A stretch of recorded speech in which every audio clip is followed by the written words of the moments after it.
ഒത്തിരി പ്രത്യേകതകളുള്ള ഒരു രാജ്യത്തിൻ്റെ ക്യുസീൻ ട്രൈ ചെയ്യാനാണ് ഞങ്ങൾ ഇന്നിവിടെ വന്നിരിക്കുന്നത്.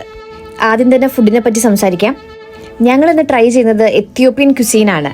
എത്യോപ്യക്കാരുടെ നാഷണൽ ഡിഷായ ഡൊറോവാത്തും അവരുടെ ഫേമസ് ആയിട്ടുള്ള ടെഫ് ഫ്ലോർ ഫെർമെൻറ്റ് ചെയ്തുണ്ടാക്കുന്ന ഇഞ്ചറ എന്ന് പറയുന്ന സ്പോഞ്ചി ഫ്ലാറ്റ് ബ്രെഡും പിന്നെ ബീഫിൻ്റെ ഐറ്റമായ കേവാത്തും ഒക്കെ കഴിക്കാനാണ് ഞങ്ങളിന്ന് വന്നിരിക്കുന്നത്.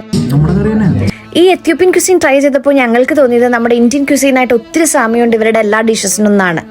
നല്ല സ്പൈസി ടേസ്റ്റ് കൊണ്ടുവരാൻ ഇവരുടെ കീ ഇൻഗ്രീഡിയൻ്റ് എന്ന് പറയുന്നത് ബെർബറിയാണ്. എത്യോപ്യക്കാരുടെ നാഷണൽ ഡ്രിങ്കായ തെജ് ട്രൈ ചെയ്യണമെന്ന് എനിക്ക് ഭയങ്കര ആഗ്രഹം ഉണ്ടായി. പക്ഷെ അതവിടെ ഉണ്ടായിരുന്നില്ല. പകരം ഞങ്ങൾ അവിടുത്തെ വേറൊരു ഡ്രിങ്ക് ട്രൈ ചെയ്തു. ഈ സംഭവം കുടിച്ചു തീർക്കാൻ ഞങ്ങൾ കുറച്ച് കഷ്ടപ്പെട്ടു.